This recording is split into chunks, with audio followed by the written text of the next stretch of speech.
ये पासपोर्ट से शुरू हुई बहस अब नागरिकता की तरफ टर्न ले चुकी है। कांग्रेस के एक राज्यसभा सांसद हैं सैयद नासिर हुसैन।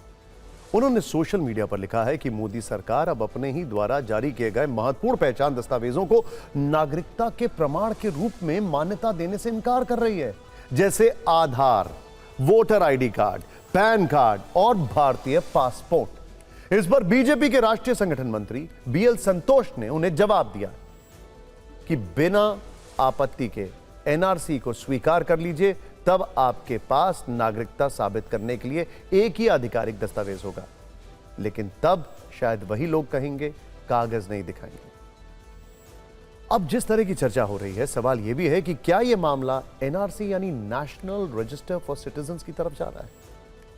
नेता, एक्सपर्ट और पूर्व मंत्री पासपोर्ट और नागरिकता पर सबकी अपनी अपनी राय है, लेकिन सवाल यह है कि कानून क्या कहता है।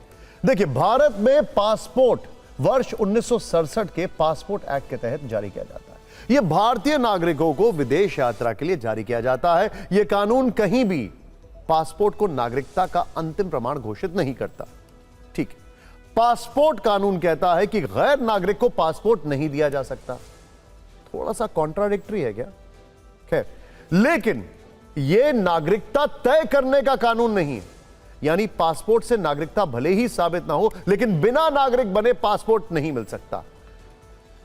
खैर, वर्ष 2013 का एक मामला है। तब एक व्यक्ति और 3 अभियुक्तों पर अवैध प्रवासी होने का आरोप लगा था। तब इन तीनों ने बॉम्बे हाई कोर्ट में जन्म प्रमाण पत्र, पासपोर्ट और आधार कार्ड दिया था, लेकिन बॉम्बे हाई कोर्ट ने उन्हें इन डॉक्यूमेंट्स के आधार पर भारत का नागरिक मानने से इनकार कर दिया था। तब से यह बात क्लियर हो गई थी कि आधार कार्ड, जन्म प्रमाण पत्र और पासपोर्ट के आधार पर कोई भी खुद को भारत का नागरिक नहीं कह सकता। अब सवाल यह है कि जब कानून के तहत पासपोर्ट नागरिकता का प्रमाण नहीं है, तो है क्या फिर? भारत की नागरिकता सिटीजनशिप एक्ट 1955 के तहत निर्धारित होती है। मौजूदा स्थिति यह है कि यदि आपका जन्म 1 जुलाई 1987 से पहले भारत में हुआ है, तो आप भारतीय नागरिक माने जाएंगे, लेकिन आपको इसका सबूत देना होगा। वो सबूत हम आपको आगे बताएंगे और वो अधिकृत अधिकारी तय करेंगे। ये सबूत हम आपको बताने वाले हैं।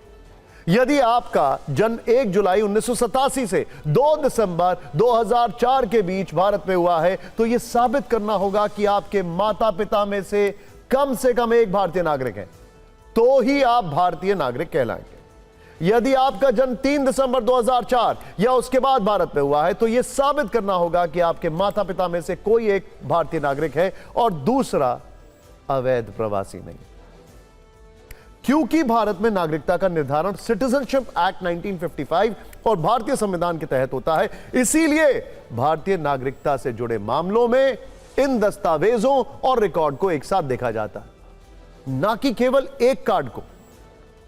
इसमें पहले नंबर पर है आधार कार्ड, पहचान और पते का प्रमाण देने वाला 12 अंकों का विशिष्ट पहचान नंबर है। वोटर आईडी कार्ड, चुनावों में मतदान करने के लिए चुनाव आयोग द्वारा जारी पहचान पत्र। पासपोर्ट, विदेश यात्रा और अंतर्राष्ट्रीय पहचान के लिए भारत सरकार द्वारा जारी यात्रा दस्तावेज है। पैन कार्ड, आयकर और वित्तीय लेन देन के लिए जारी 10 अंकों का स्थायी खाता संख्या यानी PAN card. Driving licence, motor वाहन चलाने की कानूनी अनुमति देने वाला दस्तावेज है। जन्म प्रमाण पत्र, किसी व्यक्ति के जन्म की तिथि, स्थान और पंजीकरण का आधिकारिक रिकॉर्ड होता है। जाति प्रमाण पत्र, व्यक्ति की अनुसूचित जाति और अनुसूचित जनजाति ओबीसी की पुष्टि करने वाला दस्तावेज है। मूल निवास प्रमाण पत्र, किसी राज्य, जिले और क्षेत्र में स्थायी या सामान्य निवास का प्रमाण है। आय प्रमाण पत्र, यह आय प्रमाणित करने वाला सरकारी दस्तावेज है जो कई योजनाओं में जरूरी होता है। राशन कार्ड, यह सार्वजनिक वितरण प्रणाली के तहत खाद्यान्न और दूसरी सब्सिडी वाली सुविधाएं प्राप्त करने का दस्तावेज है। भारत में 10 तरह के दस्तावेज होते हैं जिन्हें चेक किया जाता है, उसके बाद नागरिकता निर्धारित की जाती है। कुल मिलाकर सिर्फ किसी एक डॉक्यूमेंट से भारत की नागरिकता तय नहीं होती है, इसीलिए भ्रम की स्थिति है। सवाल यह है कि क्या जिस तरह की भ्रम की स्थिति भारत में है, दुनिया के अलग अलग देशों में भी यही हाल है? जैसे अमेरिका, कनाडा जैसे देशों में जन्म प्रमाण पत्र नागरिकता साबित करने का प्रमुख आधार है, खासकर यदि व्यक्ति का जन्म उसी देश में हुआ। जर्मनी, फ्रांस और इटली में नागरिकों को सरकारी आईडी कार्ड जारी किए जाते हैं। अमेरिका, ब्रिटेन, ऑस्ट्रेलिया, कनाडा जैसे देशों में अगर कोई व्यक्ति बाद में नागरिक बना है तो उसे सर्टिफिकेट ऑफ सिटीजनशिप जारी किया जाता है।